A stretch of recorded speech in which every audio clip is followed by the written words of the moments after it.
കുന്നംകുളം നഗരസഭയിലെ Vaduthala government UP. സ്കൂളിൽ ഭീമൻ കടന്നൽക്കൂട് കണ്ടെത്തിയതിനെ തുടർന്ന് വിദ്യാർത്ഥികളുടെ സുരക്ഷ മുൻനിർത്തി സ്കൂളിന് അവധി പ്രഖ്യാപിച്ചു. ഇന്ന് രാവിലെ വിദ്യാർത്ഥികളും അധ്യാപകരും സ്കൂളിൽ എത്തിയപ്പോഴാണ് സ്കൂൾ കെട്ടിടത്തിന്റെ മുകളിലത്തെ നിലയിൽ മേൽക്കൂരയിലെ ഷീറ്റിനോട് ചേർന്ന് വലിയ കടന്നൽക്കൂട് ശ്രദ്ധയിൽപ്പെട്ടത്.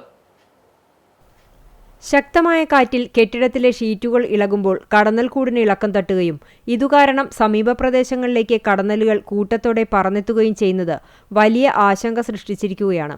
കടന്നൽക്കൂട് സ്ഥിതി ചെയ്യുന്നതിന് തൊട്ടടുത്തായി നിരവധി ക്ലാസ് മുറികൾ പ്രവർത്തിക്കുന്നുണ്ട്. ഈ സാഹചര്യത്തിൽ കുട്ടികൾക്കും ജീവനക്കാർക്കും ഉണ്ടാകാനിടയുള്ള വലിയ അപകടസാധ്യത കണക്കിലെടുത്താണ് സ്കൂൾ അധികൃതർ അടിയന്തിരമായി ഇന്ന് സ്കൂളിന് അവധി പ്രഖ്യാപിക്കാൻ തീരുമാനിച്ചത്.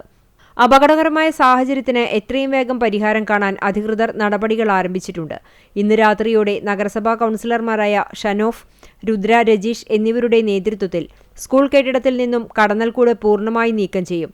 കടന്നൽക്കൂട് വിജയകരമായി നീക്കം ചെയ്തതിനു ശേഷം നാളെ മുതൽ സ്കൂൾ സാധാരണ നിലയിൽ പ്രവർത്തിക്കുമെന്നും നാളെ പ്രവൃത്തി ദിനമായിരിക്കുമെന്നും സ്കൂൾ അധികൃതർ ഔദ്യോഗികമായി അറിയിച്ചു.